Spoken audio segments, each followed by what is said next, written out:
Here come the drums. Live from the AM950 studios in the Twin Cities and restrained only by FCC regulations, this is Pardon the Dissent. Now here is your host and agitator, Joey Vincent. Hello, friends of Pardon the Dissent. Welcome to the show. Joey Vincent here. We are broadcasting from the wonderful carpeted wall studio of AM950 here in the wonderful Twin Cities of Minnesota, Minneapolis, St. Paul. Welcome to the show. Glad you're here. Today's date, June 29th, the year 2015. Just in case you didn't know, now you know. That's what the day is. As always, I am joined in studio by my right-hand man, the guy who makes all the button stuff work, because I don't know how to do it. Tony Williamette. How you doing, Tony? I'm feeling great. How are you? I'm doing great. I've got my shoes off. I'm ready to do radio. Let's go. We have some wonderful sponsors. I always like to say the sponsors right off top because I can't afford to do this show by myself, and without them, there'd be no show. Some of the wonderful sponsors we have, number one, our title sponsor, Bell Bonds Doctor. Natural pure drinking water, of which I am drinking a glass right now. Let me take a sip of natural pure. That water tastes natural and pure. Natural pure drinking water. If you haven't tried it, you got to try it. And Minnehaha Recording Company, the wonderful sponsor. And also Stupid Simple Branding and Scotty the Don. Those are our sponsors we have. Please go to pardonthedissent.com, hit the sponsor tab, check out their websites, visit them, spend some money with them, tell them that you heard them on this show, like them on the Facebook, all that good stuff, yada, yada, yada. Also, just want to let you guys know, if you're listening to this radio on the show on just like a regular radio, don't forget we have live stream available as well too. If you can't stay up every single Monday to hear the show, we have podcast options too. And again, go to pardonthedissent.com. You can find all the information for all of that stuff. One simple, easy place. Please do it. Got a bunch of stories to talk to you about tonight, and we have a returning special guest, a guy who I truly love. Love to have him on the show. It is Scotty Roberts. If you're not familiar with Scotty Roberts, Scotty is the co-host of the Intrepid radio program that can be found on ipbnfm.com. He is an author. He's an adventurer. He is like my own personal Indiana Jones. That's what I like to refer to him as. And when we talk to him, it's going to be about some weird stuff. It's not going to be political stuff. It's not going to be current events. It's not going to be like social issues like we normally talk about. It's going to be some weird stuff. But that's for me, guys. I need that, right? I need a release, right? Because if not, I will go insane talking about the stuff that we talk about here all the time. All right. Now, let's start with some stories. And guess what? I've got a good news story to start with, right? Good news. For you. No, I'm lying. It's never good news here. This is Pardon the Dissent. I don't ever have good news stories for you guys. It's always bad news stories. This story is connected to the Baltimore incident where Freddie Gray was killed. If you guys remember that was actually on our debut show. The riots kicked off, so I've been still following this story and all the other stories attached to it, and this is another one. This is from our friends at the Free Thought Project, and the headline here is the last words Freddie Gray ever read. Baltimore cops leave sadistic message inside police vans. See, it's already starting out. Super fun, guys. You ready for this? Okay. This week, a Baltimore resident was walking by the police department when she noticed a sadistic message painted on the inside of one of the police vans. The message read, "Enjoy your ride, 'cause we sure will." Right? Get it? You all right? Yeah. Now, you know why this is important, right? So this is painted on the inside of the door where only the people who were riding in the back of the police van could see it, right? Now, you remember we talked about the nickel ride. You guys remember that, the nickel ride? What the nickel ride is like the cheapest ride you can get. That's what the metaphor is, right? And when you talk about that with riding in a police wagon, is they throw you in the back of the police wagon, right? They slam the door, and they just let you kind of bounce around back there while they drive around all crazy, right? Like they bounce you off the walls, they go over a bunch of speed bumps. Maybe they hit a curb or something like that. Or maybe they do to you what they did to Freddie Gray and slam on the brakes really hard. So your skull gets sit at like full force up against the wall, and you hit a bolt, and then your brain cracks open and then you die, right? It's called the nickel ride. It's a ride that they give you in Baltimore, guys. Well, now they have the evidence of this sign where they really want to rub it in the people that they murder's face, right? They want them to know, hey, enjoy your ride, because we sure will, because we're sick, disgusting, murderous pigs. That's what they are there in Baltimore. I'm sure not all of them. I'm sure there's some good cops. I don't know what he does, right? Maybe he feeds the dog or something, you know? But there's a lot of sadistic cops there, and this is just another example of it, right? Yeah. Let's see, I'll read more of the story here. The Baltimore resident, identified only by her first name, Laura, decided to take photos inside the van and later posted them on Facebook. After the photos were brought to the attention of the Free Thought Project, they contacted Laura to verify the authenticity. This was her quote: "I want to contact the state's attorney. I looked at these photos today around 12:30. Today, the paddy wagon was parked outside of the police station with the door open. I didn't get a picture of the inside, but it was meant for those arrested," Laura said to the Free Thought Project. Free Thought Project also contacted former Baltimore police officer turned whistleblower Joe Crystal, we've talked about before, and he said the photos do indeed seem authentic. So let that story warm you up. I'm going to come back and talk about this a little bit more, but we're going to go to break real fast, so get your nickels ready. We're going to go for a nickel ride tonight. Thanks, police. Enjoy the ride.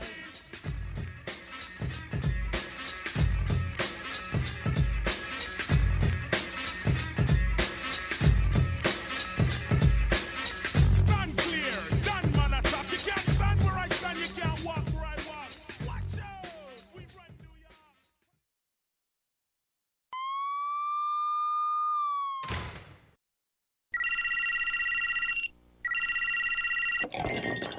Hello? Oh, man, I'm really in a world of hurt now. Really? How long have you been there? I don't really know, but I have to be at work tomorrow. Oh, man, you gotta call the doctor. Really? But it's so late, and doctors make me nervous. Maybe I should just wait here and see if this gets any better. No, trust me. The Bell Bonds doctor is always the best option, and he's available 24/7. Unlike other bail bondsmen, this guy is extremely trustworthy and professional. He can get you out in no time. Give him a call. One day, even you could find yourself needing the help of a bail bond service. That's why you should know there is a professional, dependable, and affordable option. Bail Bonds Doctor. Before you find yourself in this position, put this number in your phone, 612-332-3030. Available 24/7 at 612-332-3030. Online at bailbondsdoctor.com. The doctor is in when you need to get out. We want to hear from you, so get connected to Pardon the Dissent. You can find us on Facebook by searching for Pardon the Dissent. Follow us on Twitter at PT Dissent. Email us at pardonthedissent@gmail.com and visit our website, pardonthedissent.com.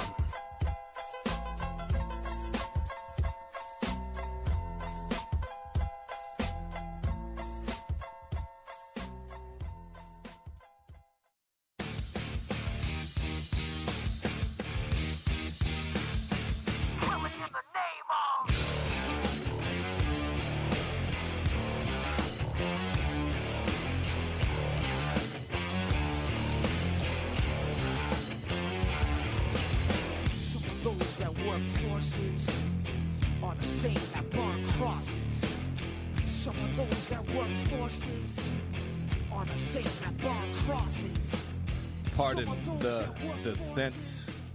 That's what you're listening to right here on AM950 here in the Twin Cities. I want to tell you about a sponsor real fast before I jump back into this awesome, happy Baltimore news stuff. Our title sponsor here, Bell Bonds Doctor, right? Bell Bonds Doctor. If you've ever been arrested, you know what the Bell Bondsman does. You know what they're there for. If you need an example here, let me get you one that we can tie into the story here. Say you got arrested in Baltimore, right? Say you got arrested, and for some reason, by sheer luck, you survived the nickel ride to the police station, right? Like, they didn't kill you. It was like, maybe it was like a rookie cop. He didn't know how to actually kill you the proper way, and he messed up, and you lived, and you survived, and you're at the police station, and you want to go home. So what you do is you call your bail bondsman, like the Bell Bonds Doctor, right? You call them up. they come, they get you out of jail. That's what you need. Sometimes you need that, right? So this is what you want to do right now. You want to go to bailbondsdoctor.com. You want to check out their website, right? Tells you how the whole bond process works, tells you what they do, how they do it, the whole 9 yards, right? And also there's a phone number, 612-332-3030, 612-332-3030. Remember that number. Keep it on you. Tattoo it on your neck or something, right? So it's right there. Then you have it available so you can get out of jail, right? This is the company that you need to deal with. They are professional, they are prompt, and they are leaders in their industry. Bail bonds doctor, the doctor is in when you need to get out. That's their catchphrase, and I like it. All right, back to these wonderful, happy, joy police stories. We were talking about how cops in Baltimore thinks it's super, super funny to make jokes in their paddy wagons. Enjoy the ride, because we sure will when we're bouncing around attempting to murder you. Because that's, I guess that's humor, right? That's a thing that is happening.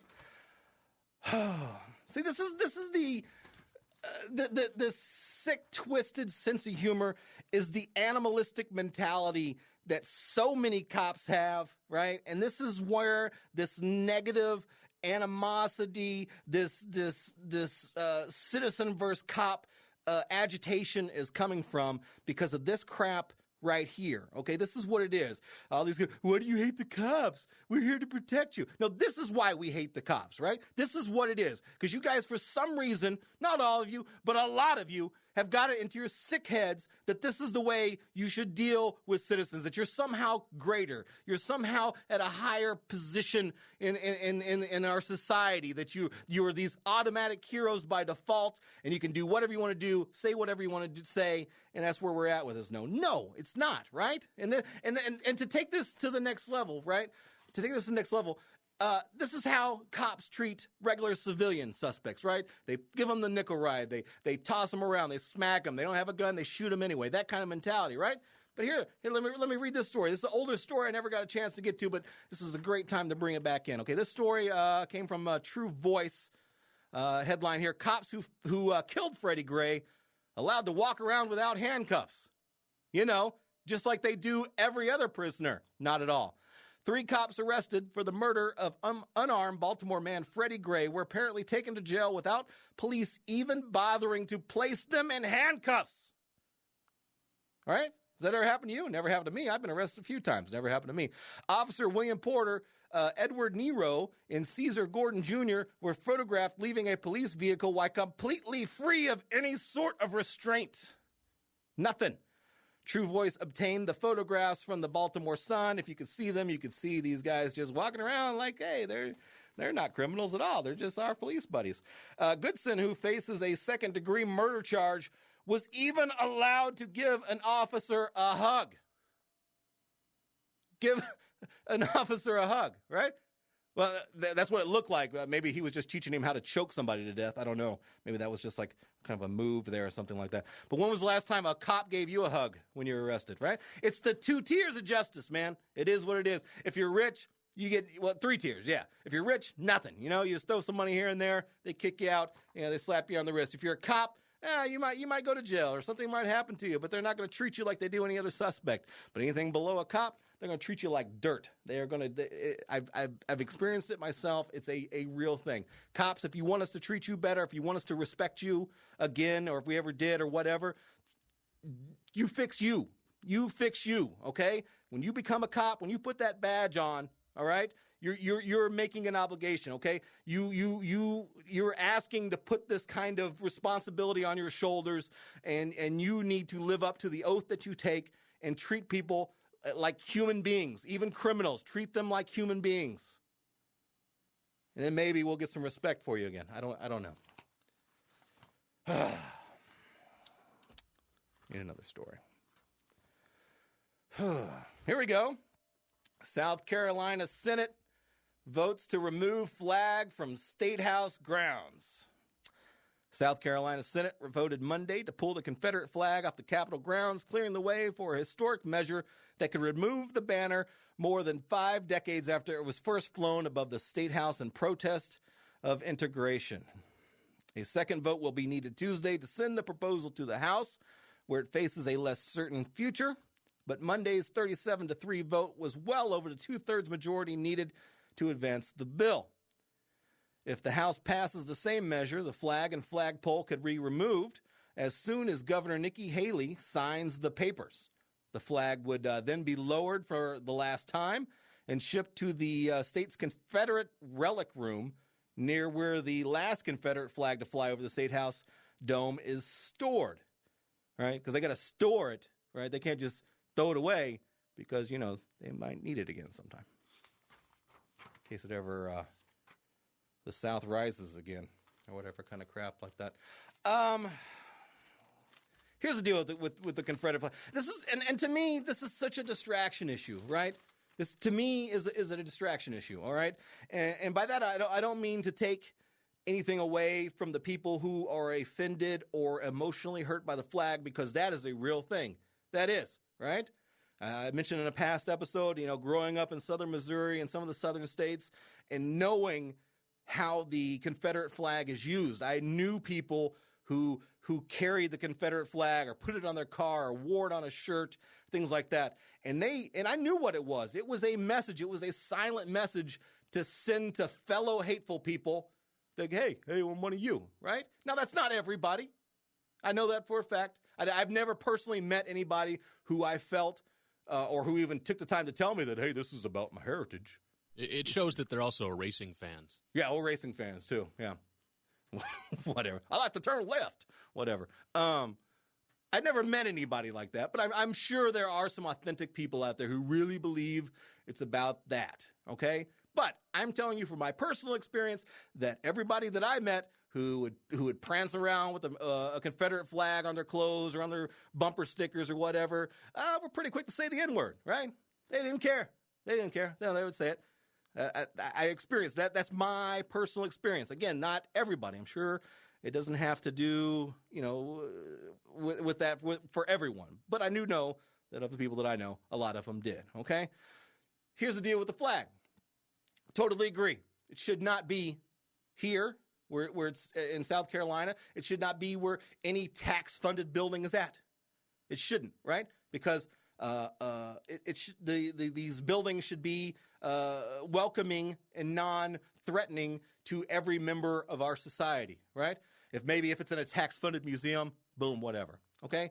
No, if you're protesting it, taking it down from that place, you're totally wrong. It shouldn't be there. It shouldn't be there at all. Now, that being said, I don't think it should be banned either, right? Freedom of speech, right? What I'm doing right now. I don't want anybody telling me that I can't say that murderous cops suck.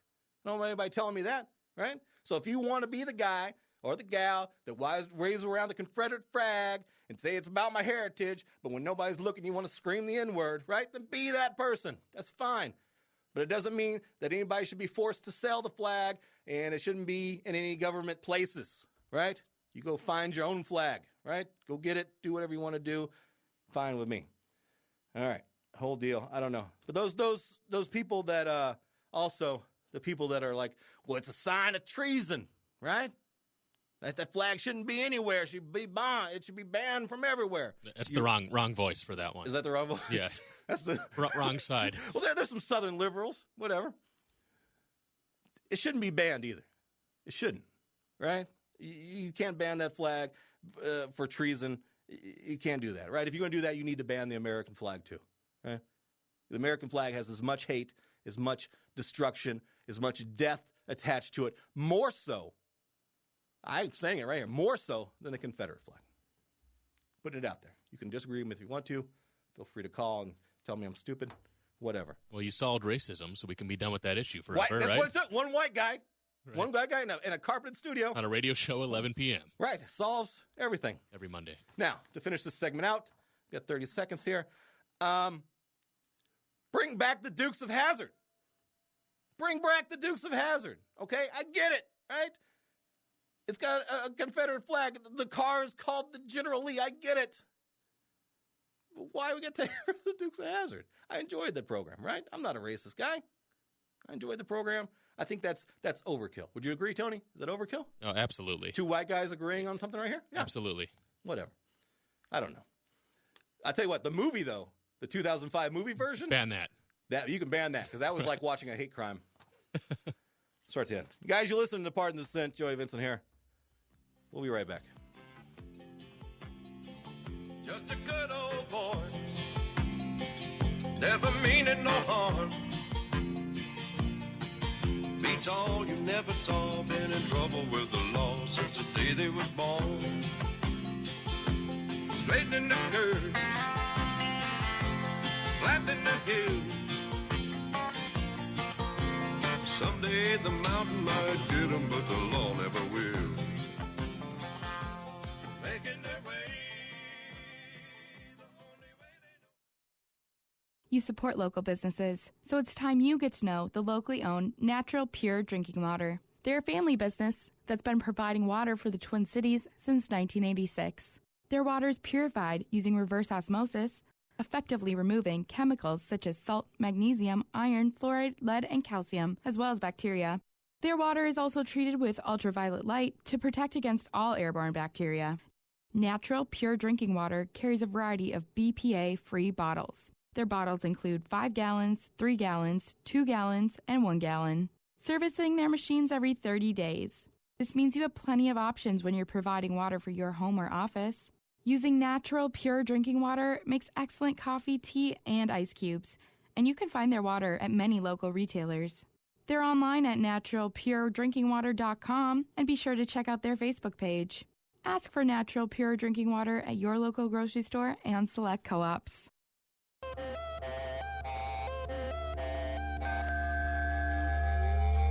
Abraham Lincoln never got off because it wasn't on the television. And that's all he got was his foot background in a tourist shot. And his face framed by those old Roman leads, dead center on the front of a 5 spot. And his face framed by those old Roman leads, dead center. Pardon the Dissent. Well, that's good timing on that song. I didn't let you guys know, and I normally say it, I forgot. I'm sorry. If you wanted to call in, feel free to call in 952-946-6205. Probably only be taking calls on this last segment because our last full segment, we're going to be talking to Scotty Roberts. And you definitely just want to sit back and listen because he is fun to talk to. Let me knock out this other live read, too, so I can get this out of the way for you. Another one of our wonderful sponsors here is Minnehaha Recording Company. And if you haven't learned by now, it's actually owned and operated by the producer of the Pardon the Dissent show, Tony Williamette. Tony has over 10 years of experience in the recording industry. He is a true professional. Whatever type of sound that you want to record, be it a podcast, a radio show, a band, a demo, whatever you want to record, he is the man to call. I would not trust my sound with anyone else, and you need to give him a try. He has a beautiful, comfortable studio located just 2 blocks away from Minnehaha Falls here in South Minneapolis. And you've got to check this place out. What you need to do first is go to minnehaharecording.com. Minnehaharecording.com. Look at pictures of the recording studio. Look at the long list of clients that he has. And there's also samples of a lot of the work that he's done. So you can really check him out that way. Then when you're ready, give him a call directly. Call him at 612-564-8088. Again, that's 612-564-8088. And that is Tony Williamette with Minnehaha Recording Company. Boom. All right. Enough with the flag stuff. I hope we're done with the flag stuff. And I want to reiterate, I'm glad that it's coming down. All right. I didn't want that to be misconstrued in any other kind of way other than like if hateful people want to have a flag that shows people that they're hateful, fine, have that flag. That way we know where you're at. It's like, oh, look at that jerk over there with the flag. We know he's a hater. That's what I mean. Anywhere else shouldn't be on the government buildings. All right. Here's another story that might upset a few of our liberal-leaning fans. Again, I definitely feel like I'm progressive, liberal-leaning on a lot of my positions, but this is one that I'm probably not as so much. This is a story about a criminal with guns, with lots of guns, right? Dun, dun, dun, right? Yeah. But this one has a catch to it. This story is, again, from our friends at the Free Thought Project. I'm not actively trying to select just their stories. That's just how it comes up and when I find it and it comes to you. But I'm telling you what, the Free Thought Project is a really good source for some good independent journalism, and you need to check them out. Anyway, this story here, the headline, Large-Scale Hypocrisy.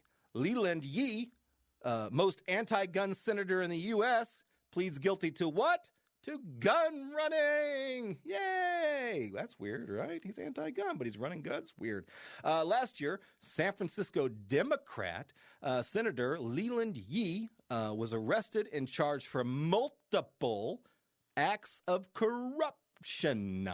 The allegations against him range from public corruption to running guns. Not run-in gun like basketball. Running guns. Yeah, the hypocrisy involved in these charges was shocking, as Yee is one of the state's strongest advocates for gun control. Yeah, however, in March of 2014, Yee, age 65, was seized at his home during a string of FBI raids. Weird, right? Among other charges of bribery and extortion, Yee was also accused of offering to broker a major weapons sale between a gun dealer and an undercover agent claiming to be a member of the New Jersey mob in exchange for campaign donations. I am a pro-gun individual. I am a gun owner.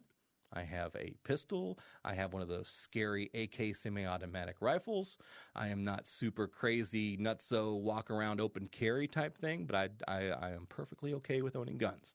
And so it bothers me to a degree when people, a lot of my friends in the left area there, always want to accuse myself and fellow gun owners in a general sense of being criminalistic with gun ownership, right?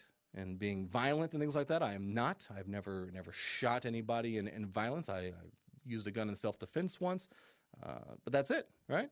But here we go. The people who are the self-proclaimed anti-gun people involved knee-deep, ankle-deep in gun running. The story continues here. Here is a quote. This is a quote from what's his name again? Yee. Leland Yee. This is a quote from him. I guess this is during the sting. Do I think we can make some money? I think we can make some money, the senator said, according to the complaint. Do I think we can get the goods?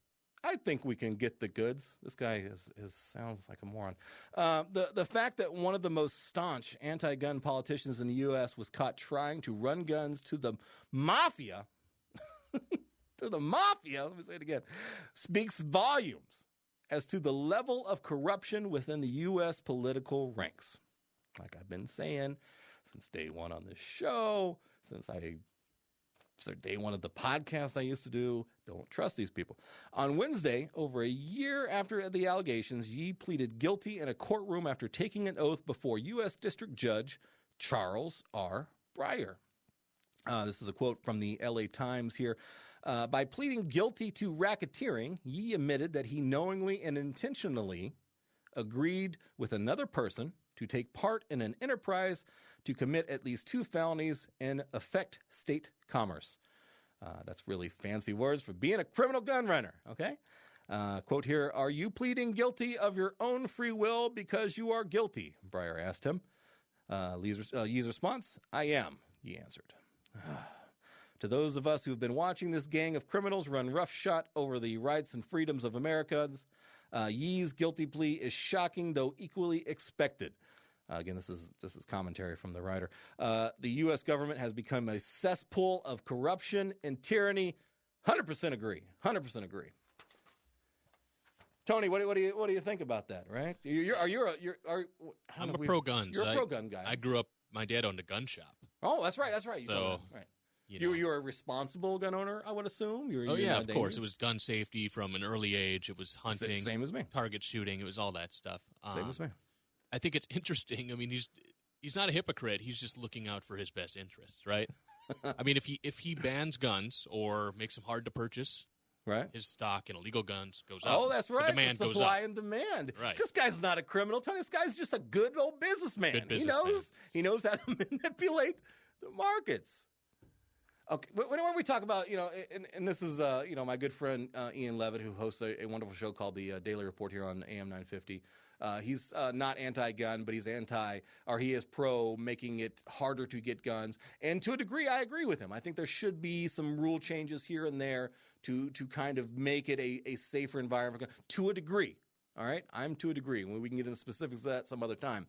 But the thing I always tell him is, before we start changing these laws, before we fine-tune the process of approval of who gets guns and who doesn't get guns, let's first go through the process of cleaning up the people who are going to be doing the approving. Let's do that. And I'm not just talking about Yee, right? Criminal gun-running Leland Yee, right? I'm talking about all these criminals, right? I don't want to trust my right to bear arms or anybody to say what I can do and can't do who is a criminal, be it a banking criminal, a military industrial criminal, or any kind of criminals that we've got contaminating our so-called government and our so-called representation in this country. Let's fix that first, right? And then we'll fine-tune some of this gun stuff, okay? That being said, if you're a gun owner, make sure you are a responsible gun owner. Make sure you're a safe gun owner, okay? Nothing does the whole Second Amendment a disservice more than you being an irresponsible jerk who leads to death or injury. Get that stuff together, too. We're going to be right here, part of DISSENT. We're going to talk to Scotty Roberts. Stay tuned. Sound of the funky drummer. Music hitting your heart, cause I know you got a soul. Hey, listen if you're missing, y'all. Swinging while I'm singing. Hey, giving what you're getting. Knowing what I knowing. While the black man's sweating. In the rhythm I'm rolling. Are you a musician or songwriter looking for quality production and recording? Minnehaha Recording Company can help. With over 10 years of experience in recording and production, Minnehaha Recording Company offers recording, mixing, and mastering on any type of project, including full bands, hip-hop artists, and podcast production. For more info, visit minnehaharecording.com or call 612-564-8088.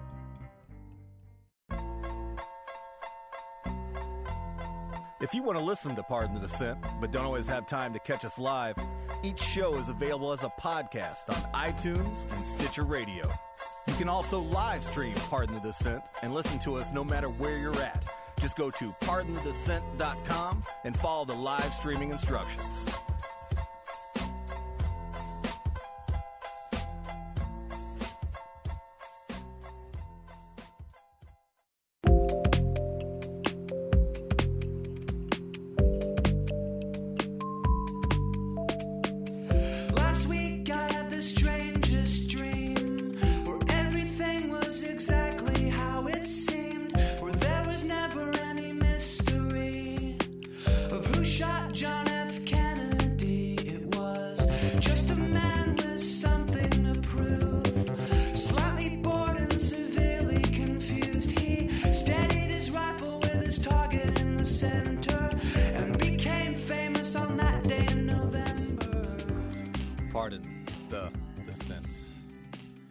You're listening to Pardon the Dissent on AM950 KTNF here in the Twin Cities.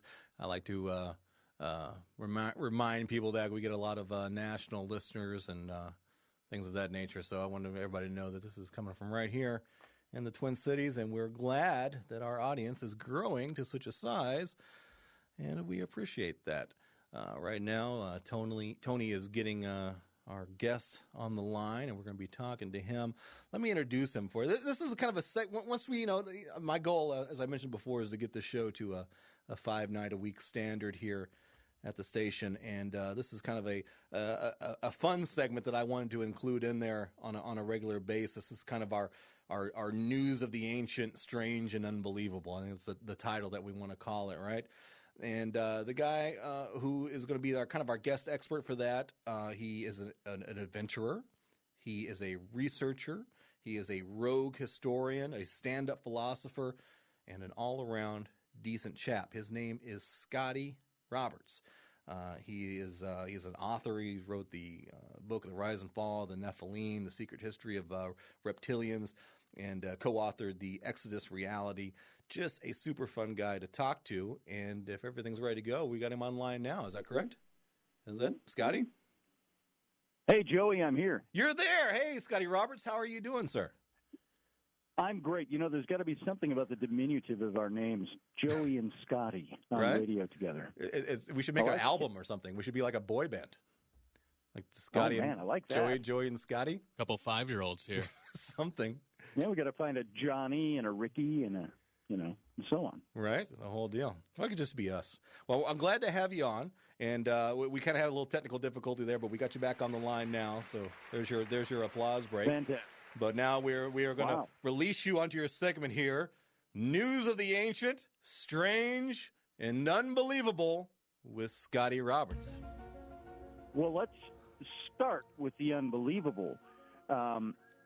I want to talk a little bit about skepticism versus experience, and there's kind of two little articles, if you will, that I want to hit on this. And the first is a personal experience. Uh-oh. Now, there is a big difference, a vast difference between experiencing something and be able to scientifically prove something. The skeptic's credo out there, as we've all heard a million times before, is extraordinary claims require extraordinary evidence. True. And I believe this, and I think anybody who has any kind of an operational belief in the weird or the strange or the paranormal or the metaphysical or things that fall outside definable science, meaning quantifiable, qualifiable science, that experience tends to become anecdotal because generally you're one of the only ones there seeing something or experiencing something, and so it becomes anecdotal. I've done a lot of paranormal investigative work in my career, and if you've seen shows like Ghost Hunters, like the Ghost Adventure guys, and all these different incarnations of this kind of show. I've seen Ghostbusters 12 times. Does that count? Have you 12 times? 12 times. Yeah, I haven't watched it in a long time. I used to, as you know, I used to work for them, but the situation you get with these shows is you're getting production that's being made that shows things for highlights, for the titillation, for the sensationalism of it. Right. And the problem you have is you don't have the hours and hours and hours and days and weeks and months of studying and research. Now, there is a little clip that I gave you. I was on an investigation with two very good friends and colleagues of mine, Rocky Stucci and Dr. John Ward. And we were I'll set this up for you. We were in an old house in St. Louis Park here, the suburb of Minneapolis. Right. And this is an old house that's been there since about the 1850s, and it was one of the original houses there. And we experienced, Rocky had been doing some things here for quite a number of months, just doing research at this house, paranormal investigation. And there's this thing out there, if you've seen any of these shows, called an EVP, or an electronic voice phenomenon. That's usually where somebody says, I got a ghost talking on a recorder. And it usually sounds something like, and you go, hey, she just said, this is Grandma Bess. And you say, I didn't get that from that. But I have there are different classifications of them. And I've got a recording here of something that took place. We were all down in the basement of this house. It was very quiet. We had a little device that gives off radio sounds and different sounds and trying to pick up voices to see if there's anything that we can communicate with. Trust me on this, folks. This is just a tool of the trade when you're trying to look into some of these things. Right. Just a heads up, we're hitting the 5-minute mark right now. We got 5 minutes, so. Oh, we are? Yeah. Well, we might not get through it all then. Well, why don't you play that clip? Go ahead. And I want you people to hear what we heard here, and I'll explain it. Sure.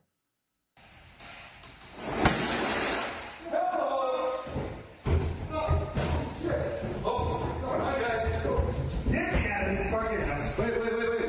What tipped over? Hello, thank you for the sound. What was that? Hello? Hello, is anyone here? Welcome. Hey, thank you. Wow. All right. What do we now, hear? Let me explain what you've got there. And I know we're going to run out of time here to get to the second part, but what we heard was a big bang coming from the upstairs. The house was completely empty, and it sounded to me at the time it happened like somebody took a big metal extension ladder, dropped it on the wood floors upstairs, and it really shook the house. And believe me, we go through every possible scenario of what could have caused that kind of a sound, and we found nothing. And so that was caught on the recording, that big bang. We call it our big bang tape. And then also toward the end, you could hear a huffing sound. It went like that. This was not stuff we heard audibly. And at the end of that huffing, you heard, "Welcome," a voice as clear as a bell, and that was none of us. Now, we were the ones there, and so we're the ones that are going to explain it. People will look at that and say that's anecdotal experience. The problem with this is that this was something that was very real that happened in front of 3 witnesses. You're going to have skeptics that will want to say that's not so. Now, there's something very interesting, and I know we've only got about a minute or so left. I'll just say very quickly, Michael Shermer. 2.5. 2.5. I'll do this in 30 seconds. Michael Shermer, one of the biggest skeptics out there, really the titular head of the skeptical community himself, has had a paranormal experience. And since there's no time, I won't go into it. But he said, "I just witnessed an event so mysterious that it shook my skepticism." And he's gotten critics from within the skeptical field on it. It even happens to those who are skeptical of it. So sometimes skepticism is good. Denialism, for the sake of denialism, is bad. I agree. I run into that with the 9/11 debunkers. I'm right there with you. Oh my goodness. Yeah. So that I thought that huffing sound was like you guys all freaked out, but that was part of it. That was none of us. And you didn't hear that until after the playback.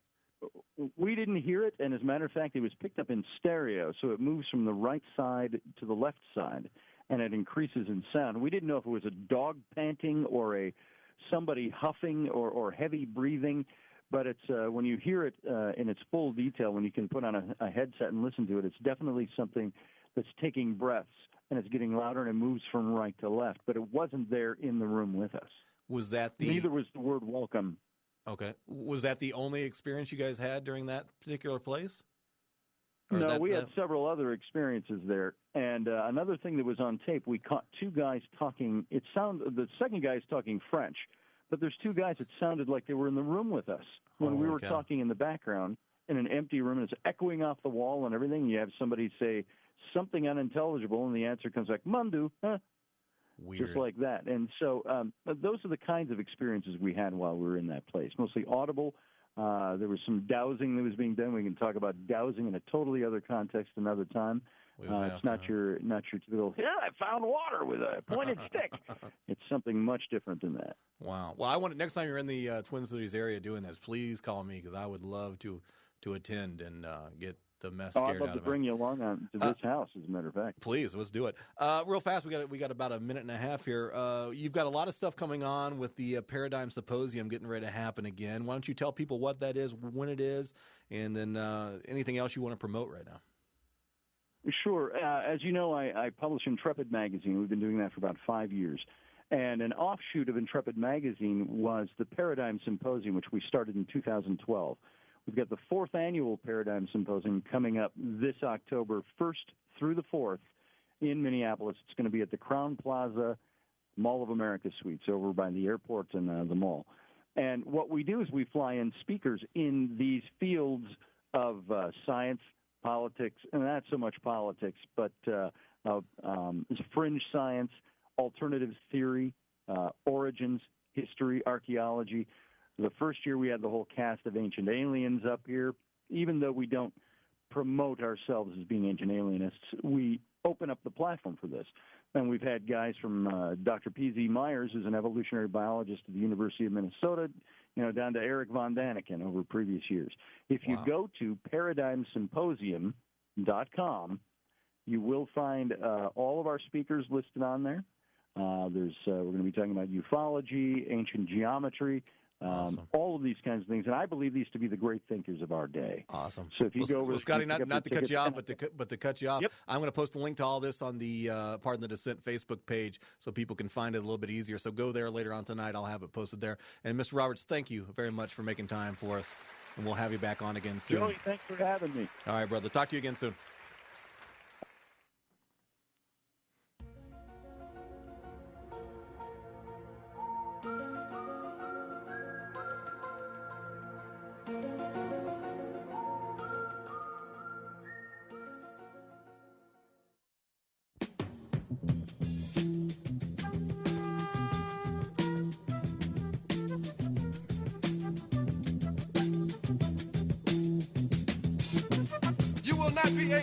stay home, brother.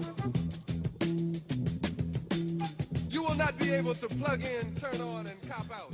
And we are back for a short goodbye here on Pardon the Sin. One more time, I definitely want to thank Scotty Roberts for taking the time to come on and talk with us here on the show. And like I said, I want to try to I know it's kind of a weird kind of thing compared to the other stuff that we talk about, but really, guys, that's just for me. I enjoy the paranormal. I enjoy all the stuff that's within the realm of Scotty's experience. So expect to have him on a semi-regular basis just to kind of come up and change the mood up for a little bit for everybody. So make sure you guys look at all the information I'm going to post on Facebook about him and the Paradigm Symposium coming up, and maybe consider going to that and checking it out.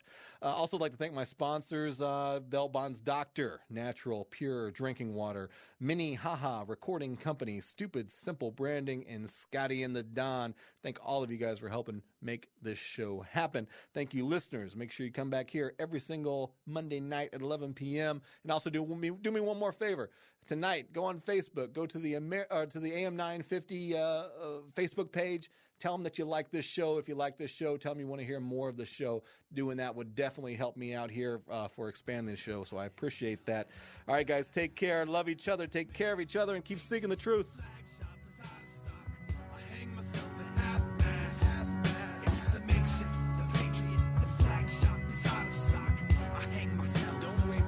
With your flags.